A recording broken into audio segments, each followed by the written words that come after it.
Hi friends, welcome to Sindhuja Vaishu kitchen. இன்னைக்கு நம்ம பார்க்க போறது எல்லாருக்குமே ரொம்ப பிடிச்ச தக்காளி தொக்கு தாங்க பார்க்க போறோம். இதோட நீங்க சப்பாத்தி, இட்லி, தோசை, அப்புறம் நீங்க ஒயிட் ரைஸ்ல கூட கலந்து சாப்பிடலாம். ரொம்ப அருமையா இருக்குங்க, நல்லா டேஸ்டியாவும் இருக்கும்.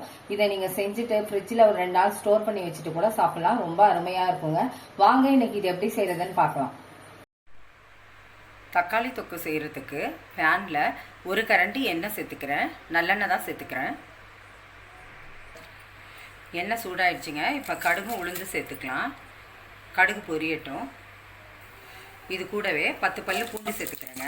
அது நல்லா பச்சை வாசனை போகிற வரைக்கும் வதக்கிக்கோங்க. இது கூடவே 2 பெரிய வெங்காயத்தை நான் சின்ன சின்னதாக கட் பண்ணி வச்சுருக்கேங்க, அதுவும் சேர்த்துக்கிறேன். இதுவும் நல்லா வதக்கிக்கோங்க. நல்லா பொன்னிறமாக வர வரைக்கும் வதக்கிக்கோங்க. இப்போ நல்லா வதங்கிடுச்சுங்க. வெங்காயம் இந்த அளவு வதக்கிக்கோங்க. இப்போ இது கூட கொஞ்சமாக கருவேப்பிலை சேர்த்துக்கிறேன். அதையும் நல்லா கலந்து விட்டுருங்க. இது கூடவே நான் 10 தக்காளி எடுத்துருக்கேங்க. நல்லா நான் சின்ன சின்னதாக கட் பண்ணி வச்சுருக்கேன், அதையும் சேர்த்துக்கிறேன். நல்லா வதக்கி விடுங்க. இது கூடவே 1/2 ஸ்பூன் உப்பு சேர்த்துக்கிறேங்க. அதையும் நல்லா கலந்து விடுங்க. இப்போ நல்லா கலந்தாச்சுங்க. இப்போ இது நல்லா சாஃப்டாகி வரணுங்க தக்காளிலாம். அது வரைக்கும் இருக்கட்டும். நம்ம ஒரு 5 நிமிஷம் மூடி வச்சிடலாம். லோ ஃப்ளேம்லேயே வச்சுக்கோங்க. இப்போ ஓப்பன் பண்ணி பார்க்கலாங்க.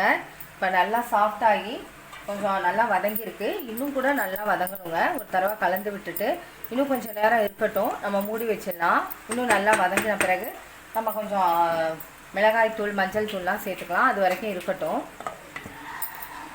இப்போ ஓப்பன் பண்ணி பார்க்கலாங்க. இப்போ நல்லா எண்ணெய் பிரிஞ்சு வந்திருக்கு. இந்த ஸ்டேஜில் நம்ம மசாலா சேர்த்துக்கலாம்.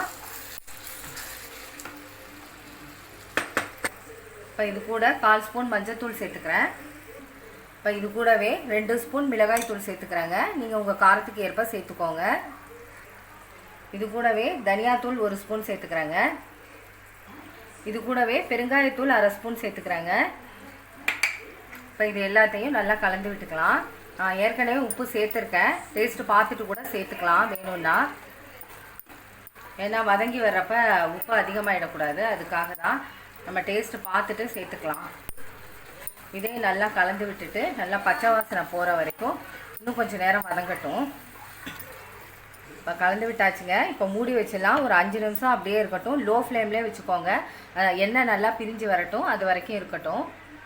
இப்போ 5 நிமிஷம் ஆயிடுச்சுங்க. ஓப்பன் பண்ணி பார்க்கலாம். நல்லா எண்ணெய் பிரிஞ்சு வந்திருக்குங்க. இதை ஒரு தடவை கலந்து விட்டுடலாம். நான் கலந்து விட்டுட்டு நான் உப்பு கொஞ்சம் டேஸ்ட்டு பார்த்தேன். எனக்கு உப்பு கம்மியாக இருக்குது. நான் கொஞ்சமாக உப்பு சேர்த்துக்கிறேன். நீங்களும் டேஸ்ட்டு பார்த்துட்டு உப்பு சேர்த்துக்கோங்க. ஒரு 1/4 ஸ்பூன் உப்பு சேர்த்துக்கிறேங்க. அதையும் நல்லா கலந்து விட்டுருங்க. இப்போ உப்பு சேர்த்துட்டு நல்லா கலந்தாச்சுங்க. இப்போ இது கூட கொஞ்சமாக கொத்தமல்லி தழை சேர்த்துக்கலாம். நல்லா வாசனையாக இருக்கும். அதையும் சேர்த்துட்டு ஒரு தடவை கலந்து விட்டுருங்க. கலந்து விட்டுட்டு ஸ்டவ் ஆஃப் பண்ணிவிட்டு ஒரு பவுலுக்கு மாற்றிக்கலாங்க. அவ்வளோதாங்க, தக்காளி தொக்கு ரெடி ஆயிடுச்சுங்க. ரொம்ப டேஸ்ட்டாக வந்திருக்குங்க. இது கூட இட்லியோட வச்சு சாப்பிட்லாம். தோசை, சப்பாத்தி, அப்புறம் ஒயிட் ரைஸோட போட்டு கூட நீங்கள் கலந்து சாப்பிட்டுக்கலாங்க. ரொம்ப அருமையாக இருக்குங்க. நீங்களும் ட்ரை பண்ணி பாருங்கள். இந்த வீடியோ உங்களுக்கு பிடிச்சிருந்துச்சுன்னா சப்ஸ்கிரைப் பண்ணுங்கள். பக்கத்தில் உள்ள பெல் பட்டனை கிளிக் பண்ணுங்கள். Okay, thank you.